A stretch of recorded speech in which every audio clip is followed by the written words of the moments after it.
Salve, salve, senhoras e senhores e rapaziada em geral, eu sou o Sal, mais uma live aqui do canal Pitadas do Sal. Dessa vez eu conto com a participação ilustre do escritor Ricardo Pugliali e o auxílio luxuoso aqui do Márcio Coutre, músico também super especial, que vai dar a contribuição dele.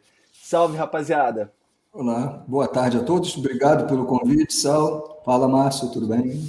Saudações musicais aí, pessoal, eu estou aqui só para curtir aí com vocês, vai ser uma tarde bem legal.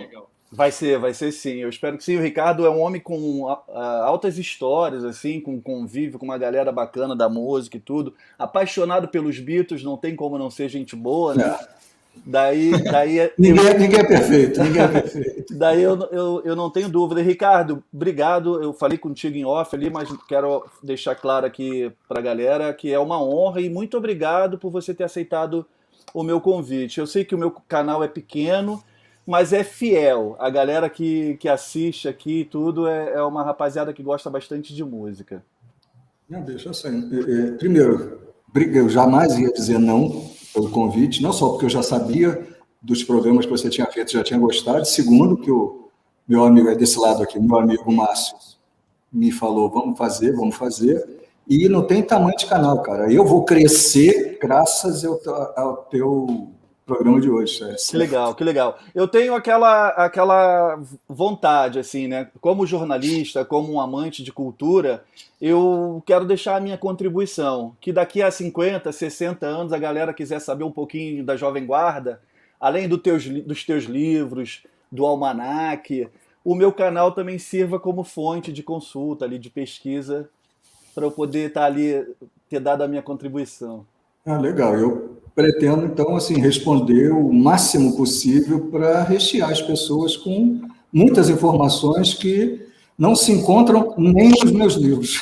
Que bom, que olha só, isso aí vai ser furo de reportagem. Ricardo, eu queria começar com uma palavra que às vezes me deixa encucado, mas é mera formalidade.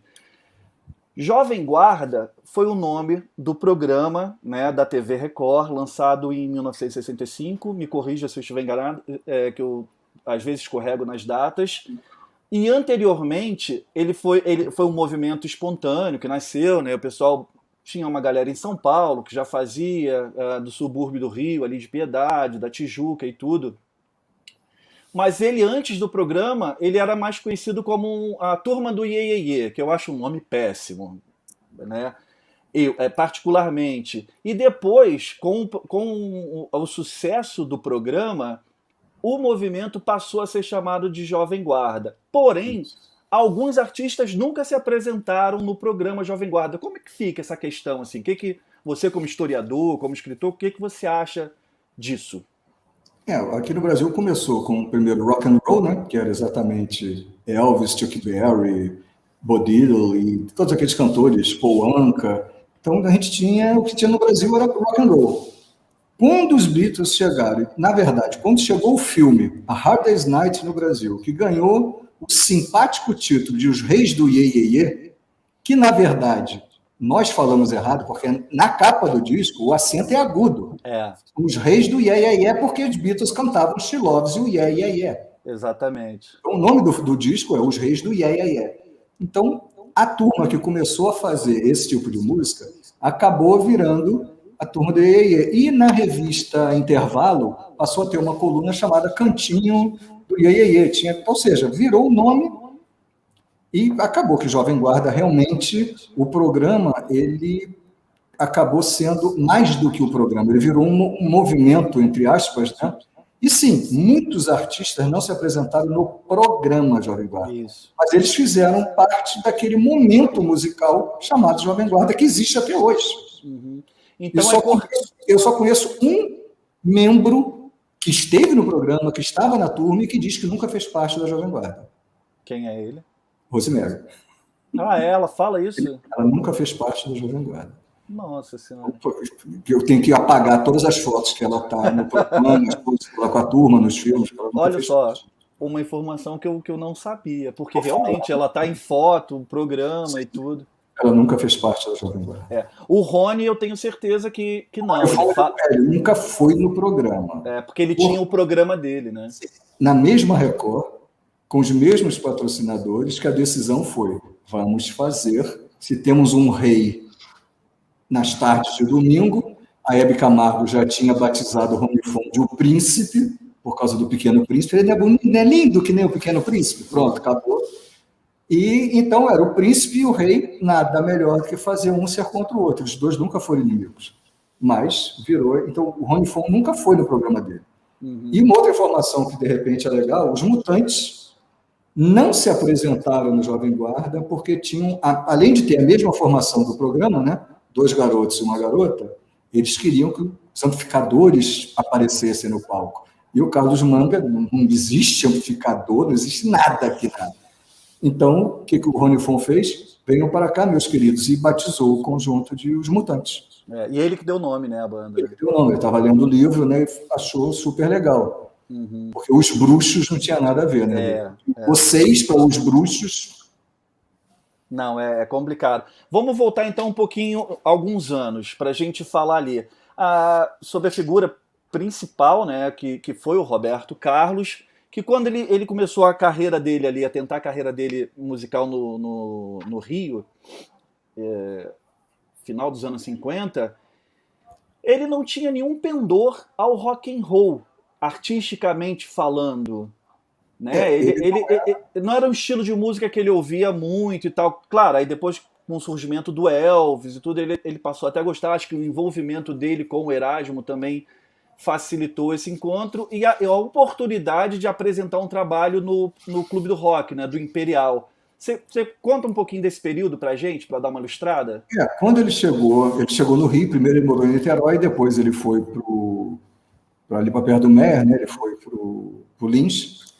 E ele curtia as músicas do Elvis, ele tinha vontade, tanto é que ele cantava muito, e ele começou a cantar no programa do Imperial. Ele foi levado por um amigo, ele fazia curso de datilografia. Naquela época, todo mundo que queria algum emprego tinha que saber datilografia. Então ele estava no curso, e no mesmo curso tinha um produtor da TV Tupi, de um programa, que dentro de um espaço tinha a música jovem. E ele ouviu o Roberto cantando uma música do Elvis no programa, no curso, e falou: pô, vamos cantar lá. Aí ele foi cantar. Nisso ele ficou ligado ao Casa Imperial, que era quem apresentava esse programa, e o Casa Imperial passou a chamar o Roberto de o Elvis Presley brasileiro. Tanto que quando o Bill Haley veio ao Brasil em 59, se apresentou em São Paulo e no Rio, no show do Rio de Janeiro, até o jornal O Globo noticiou, né, do show do Bill Haley, que havia um jovem Roberto, o Elvis Presley brasileiro, que tinha uma juba de leão, que era o tamanho do cabelo dele. Olha só, que então, exagero. Ele começou cantando o rock and roll, e foi o que aproximou ele do Erasmo, porque ele queria a letra certa de Hound Dog para cantar, e o Erasmo tinha todas as letras. O Erasmo colecionava, né? Colecionava as revistas, aquilo tudo. E aí ficaram muito amigos. E o Erasmo começou a ser o secretário do Imperial, tanto que eu vou dar um pulinho rapidinho. Lá na frente, nos Mexericos da Candinha, muitas vezes era o Erasmo escrevendo, e colocava: prestem atenção nesse jovem Erasmo Carlos, ele é bom. Era ele mesmo escrevendo. Então, o Roberto começou a cantar rock. Malandro, né? Só que ele, na verdade, sempre gostou de música romântica. Sempre. Porque em Cachoeira do Itapemirim, ele cantava essas músicas românticas. Ele cantava essas músicas românticas. Então, ele tinha vontade de fazer isso, e em um determinado momento ele vai parar de cantar no Clube do Rock, em que um dos cantores era o Paulo Silvino. Isso. E da turma, não fazia parte do conjunto, mas estava ali na turma tocando teclado também, o Elmir Deodato. Elmir Deodato também, olha. Que era da turma. E ele dizia para o Paulo Silvino parar de fazer palhaçada e cantar, porque ele tinha uma voz boa. Tinha, um vozeirão. Só que o Silvino seguiu para a comédia mesmo, não tem jeito. E aí o Roberto começou a cantar as músicas que ele queria, né? Ele acabou indo cantar na Boate Plaza, que era um dos redutos da Bossa Nova em Copacabana, né? Dentre todas as boates, ele estava lá, onde à noite cantava o Booker Pittman, e ele dividia os horários brasileiros com a cantora Geni Martins. Olha só que legal. Ele então foi crooner também durante um período da Plaza, né? Da Boate Plaza. Na Plaza, a Geni, o período que o Roberto estava lá, a Geni cantou acho que uns 4 meses, e o Roberto seguiu quase uns 8, 9 meses na Plaza. Isso a gente está falando de 58, mais ou menos, 59, né? 59. 59. O João Gilberto já tinha lançado Chega Já de tinha Saudade. lançado, o Roberto estava muito influenciado com isso, inclusive, quando ele consegue a chance, depois de várias gravadoras recusarem, ele consegue, graças ao Chacrinha, né, o Imperial era amigo do Chacrinha, aquela história da briga do Chacrinha com o Imperial, é um factoide para vender, né? E o Chacrinha conseguiu que o Roberto fizesse uma audição para a Polydor, e ele aceitaram, ele gravou o primeiro 78 dele, com o João Maria e Fora do Tom, que não vendeu praticamente nada, porque era a mesma emulação, o mesmo tipo de cantar do João Gilberto. E aí é o que todos diziam, já temos um João Gilberto, para que outro João Gilberto? Era o que diziam, né? Sim, sim. Ele emulava muito o jeito do Muito, João. ele emulava o jeito, porque foi completamente influenciado. O Erasmo se apaixonou também pela música do João Gilberto, tanto que a primeira música que o Erasmo compôs na vida dele não foi um rock, foi um samba. Foi um samba.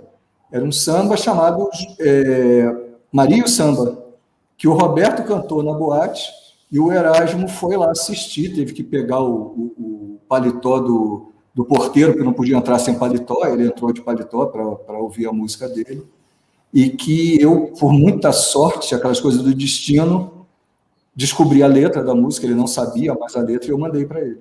Olha e eu fiquei feliz que há 2 anos atrás ele cantou no especial. E como é que você possuiu essa letra? Como é que chegou às suas mãos? Como eu estava entrevistando, eu fui entrevistar, assim, um livro que está encartado no Almanaque da Jovem Guarda, se chama Os Arquivos Secretos da Jovem Guarda, que estão baseados num documento que a Geni Martins me deu. Isso, lá no final tem o livro, que eu tinha pedido até para a editora fazer de um tamanho menor para ser fácil de se ver, que tem um outro livro aí. Eles fizeram igual. Então é complicado para você achar onde é que começa o arquivo secreto. Mas está aqui nas últimas páginas. As últimas páginas. Aí o que acontece? Eu estou entrevistando a Geni e disse para ela, eu vou fazer esse livro contando 5 carreiras. A do Roberto, a do Erasmo, a sua, a do Paulo Silvino, e agora me fugiu quem foi a última, ou se foram só eles mesmo. Não, cheguei a falar da Vanderleia também, mas nesse período a Vanderleia quase não fazia nada ainda de música. Sim. Aí a Geni ficou muito feliz, porque eu falei, cara, eu quero saber os seus 78 rotações, eu botei foto dos 78 rotações dela, eu contei a história dela. Ela ficou super feliz e falou, você sabia que quando eu estava saindo da boate, o Roberto tinha um caderno que ele anotava as músicas, as letras, os tons de tudo, né? Os horários do nosso, qual era o repertório, os horários que a gente entrava. E ela falou, ele me deu isso quando eu saí da boate, eu estava muito triste, ele falou, para você se lembrar das nossas noites do caldo verde, que os dois dividiam um potinho de caldo verde na Prado Júnior, por causa dos tempos duros, que dureza. E ele falou, você se lembrar de mim, toma um caderninho para você.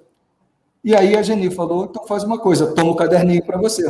E aí o caderninho veio parar nas minhas mãos. Nossa, realmente é uma relíquia esse caderno. Sim. E aí esse livro é feito todo em volta, assim, é como se eu recebesse um DVD dos Beatles se apresentando nas 3 casas de Hamburgo em 60, que ninguém tem nenhum registro disso. Exatamente, é uma preciosidade. Não, é uma coisa muito legal, e aí eu pude mandar para o Erasmo a letra da música dele.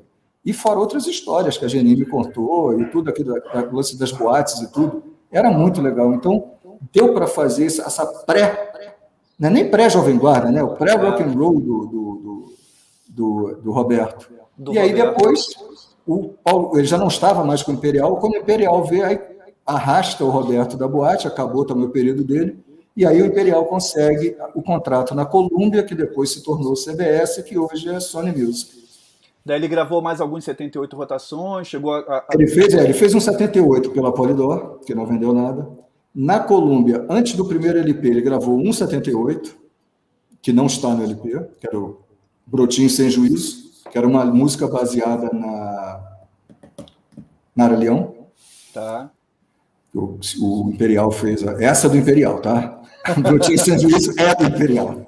O Imperial tinha costume de se apropriar de obras que não eram ele dizia que não conseguia falar com as pessoas pelo telefone e que o contrato tinha que ser assinado naquele momento. Então, ele tomava a liberdade de assinar, de se apropriar, porque não sei seu documento, não sei seu endereço.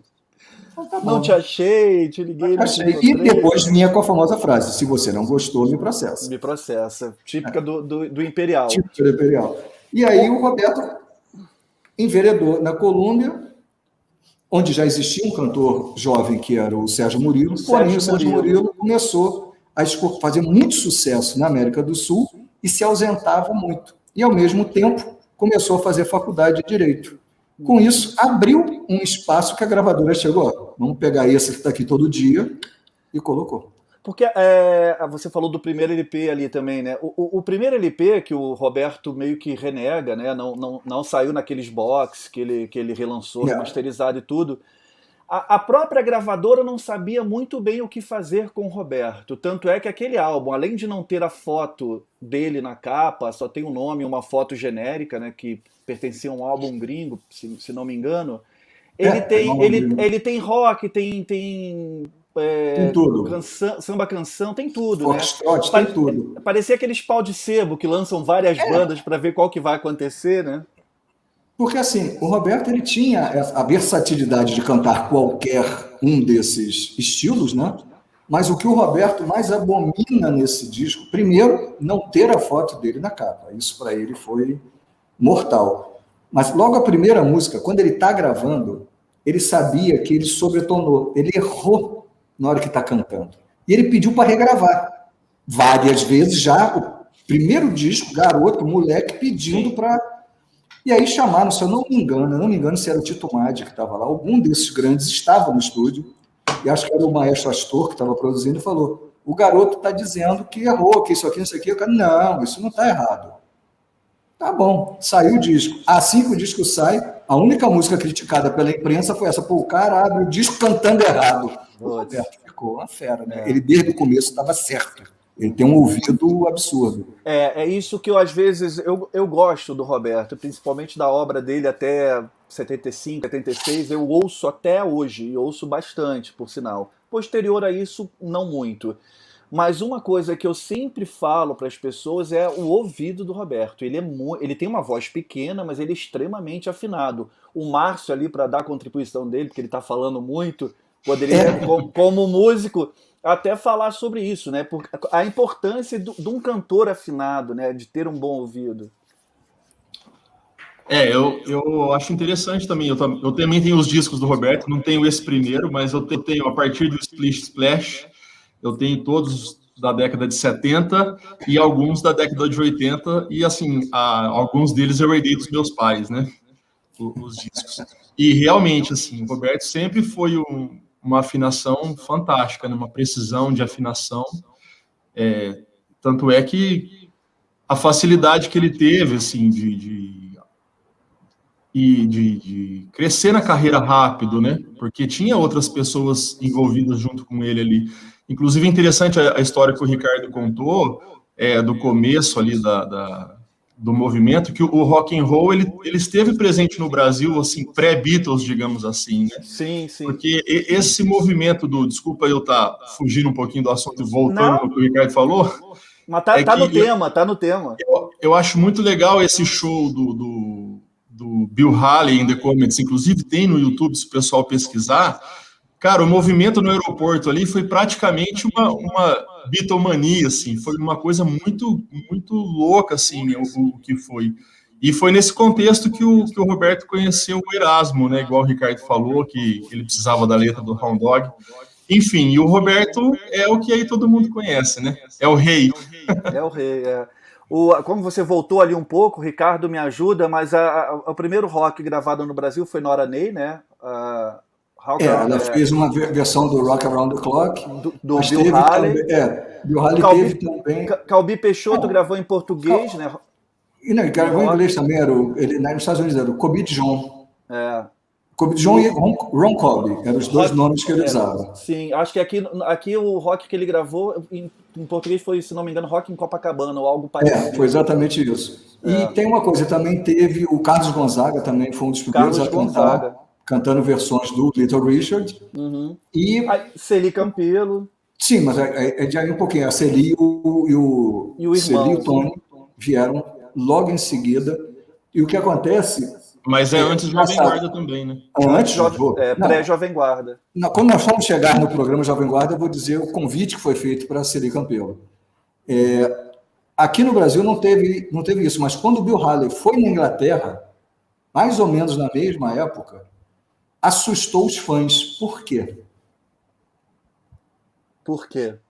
Porque ele tinha 36 anos, as fãs olharam, era um velho. Gordinho E calvo, que nem eu. Aquele pega rapaz aqui do Clark Kent. E ele era velho. Ele não tinha a imagem Não tinha. Do rock. Logo um pouquinho antes, não sei se foi antes ou depois, o Ed Cochran e o ai, Jesus do céu, do Bebop Lula. Jenny Vincent. Os dois chegaram para fazer uma turnê na Inglaterra, que o problema é que no meio da turnê o Ed Cochran morre num acidente de carro, e foi lá na Inglaterra. Mas assim, eles eram mais a cara dos jovens. O Gene Vincent era um selvagem, né? Os Beatles com ele em Hamburgo fizeram de tudo e de todas. Bebop Lula era dele, né? Bebop Lula era dele. Como Enche Suite, a versão que os Beatles gravaram lá na Alemanha, é a versão do Gene Vincent. Do Gene Vincent. Que foi que os Beatles gravaram com Tony Sheridan na Alemanha. Só que a Enche Suite são só eles. Né? Só eles. O Lennon ganhou e cantando. O Lennon ganhou a chance de cantar. Tem no Anthology, no volume 1 do Anthology. Tem.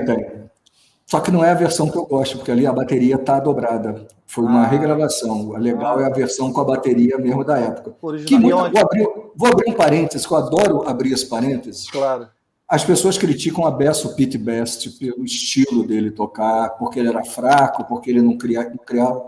Eu estive com o Pete Best durante praticamente 5 dias, dia a dia com ele, né, servindo de cicerone dele. E eu perguntei, Pete, por que a bateria nas gravações de Hamburgo é tão magra? Eu só escuto caixa e um pouco de prato. Como vocês eram conhecidos exatamente pelo surdo e pelo bumbo que vocês usavam para poder fazer a marcação. Ele dizia, veja só, primeiro, a gravação era para Tony Sheridan, não era uma gravação dos Beatles. Tá. E a gente estava no palco de uma escola que a gente achava que era ruim, era a melhor acústica que tinha para gravar, a acústica era maravilhosa. Se eu tocasse como a gente tocava ao vivo, a voz do Tony Sheridan ia sumir. Então, o Bert Kaempfer só botou um microfone para a caixa com um pouquinho para o prato. Não existia mais nada da bateria do Pete Best. Entendi. Né? Entendi. E como baterista, ele era um batera ok, né, para a época. Não, é o que ele falou, veja só. Eu falei, pô, quando teve aquela gravação lá na Yamaha, pedindo para você mudar o estilo, ele falou, cara, durante 2 anos, esse foi o estilo que eu fiz, a gente virou a banda mais potente da Inglaterra com o meu estilo de tocar bateria. Por que eu ia mudar? Sim. Foi a posição dele. Eu acho que a saída dele ali era mais... não posso provar isso. Assim, era mais ou menos certo, era uma questão de tempo. Mas eles tinham uma invejinha, assim, do que o Tony fazia... O Pete fazia mais sucesso com a mulherada e tal. Não é só isso, veja bem. O Ringo já cantava também, mas o Pete Best também cantava. Ele tinha 4 músicas. E tinha músicas em que o Paul McCartney ia para a bateria e o Pete Best ia lá para frente para o microfone. Então virava Pete Best and the Beatles. Uhum. E ele tinha muito mais fãs femininas do que os outros, porque ele era mais bonito que o Paul McCartney. Ele era o mais bonito da banda, né? E mais, a voz dele era muito igual à do Paul McCartney. Muito igual à do Paul McCartney. Você pode entrar no YouTube, tem algumas gravações do Pete Best Combo, que é ele que canta. Lembra muito o Paul McCartney. Vou procurar. O Márcio já ouviu isso? Não, ainda não. Eu já falei. O Márcio nem me respondeu o que eu pedi para ele responder. Ele respondeu até hoje. Né, Márcio? Eu tô com umas tarefas aí. Tá certo. Vou ver. Não, mas bacana. Eu gosto desses parênteses abertos. É legal, porque assim... Eu aprendi a respeitar o Pete Best. Eu era um crítico, eu falei com ele, cara, eu era um grande crítico, assim, eu sou muito honesto. Claro. Se eu errei, eu vou dizer que errei. E virei para ele e falei, cara, eu fui o maior crítico do teu estilo, fui crítico de um monte de coisa, e por isso que eu estou te fazendo esse monte de perguntas. Sim. Eu fico feliz e me respondeu tudo. Eu perguntava para ele, sendo o Paul McCartney um baterista, ele apitava no teu estilo de tocar também, nas músicas dele, quem compõe a música manda, né? E o Paul McCartney tocava bateria. Sim, sim. Então, assim, tipo, ele sabia o que ele queria que acontecesse. Tem uma, eu não sei se é verdade ou não, mas tem uma frase do John Lennon, quando perguntaram para ele se o Ringo era um grande baterista, porque o Ringo tem isso. Pô, se eu tocava na maior banda do mundo, eu sou um grande baterista. E o John falava, ele não é o melhor baterista nem dos Beatles. É verdade essa frase? Não, ele falou agora, bicho, isso em 70, quando o Lennon estava naquela fase dele muito louca, ele dizia, ele não é nem o melhor baterista dos Beatles, né? Porque, pô, todos tocavam bateria, só que todos tocavam mal, só o Paul McCartney tocava bem. Sim, o Paul tocava bem. Sim, mas o Ringo tem uma capacidade que, assim, e essa que é a grande vantagem. O Ringo toca qualquer estilo de música, não perde o tempo em hora nenhuma, e o maior exemplo disso é em Here Comes the Sun, que ele muda, a Here Comes the Sun ainda tem umas mudanças de tempo, por causa até do próprio andamento mais ou menos indiano que o George quis colocar, que o Ringo levou numa boa, sim, que muito baterista não consegue fazer. E muito inovador, né, Ricardo? Muito inovador. Além de ser, ele é canhoto e tocava como destro. Ele toca violão como destro, mas ele escreve como canhoto. E qual é a mão forte dele para bater na caixa? Não é que nem a gente que é a mão esquerda que bate na caixa. A mão forte dele é a direita. Então você pode ver, algumas vezes ele vai fazer um ataque em alguma coisa. Normalmente, quando a gente está tocando bateria o destro, ele faz o ataque com a mão direita. O Ringo está tocando, de repente ele vai com a mão esquerda e faz o ataque. Sim. E começa as viradas do surdo para cima. Sabe que tu já está escalado para uma próxima live para a gente falar de Beatles, né? Um assunto que eu quase não gosto. Tem que ser. Mas voltando ali, então... Deixa eu só responder. Eu vi uma pergunta, que não sei se você viu uma pergunta, que é do Robledo, eu achei muito interessante. Vi, eu ia voltar a ela. Isso, eu vou querer responder essa pergunta. Porque isso tem a ver exatamente com o que eu falei nessa entrada do Roberto. Sim. Para a luz dessa. Você consegue... É verdade isso. Eu já vi a pergunta. É verdade, Robledo. Como o Sérgio Murilo começou a fazer direito, ele sabia que ele estava sendo passado a perna pela gravadora. Como acontece com todo mundo, gravadora, editora, qualquer lugar que você trabalha, alguém vai querer levar vantagem sobre você, não tem jeito. E ele percebeu isso e começou a brigar com a gravadora. Isso é a pior coisa que um músico pode fazer, é brigar com a gravadora. Ainda mais como ele, que estava ausente muito tempo. O resultado foi que ele foi sacado da gravadora, foi colocado na geladeira e promoveram o Roberto a primeiro plano. Aí o Sérgio Murilo acabou indo para a RCA. Isso foi ele processou, e esse processo dele foi decisivo para ele sair fora da CBS. Sim, o Roberto, como estava começando, ainda era um pouco mais ingênuo e tudo, o rapaz do interior, a gravadora lidava com mais facilidade, né?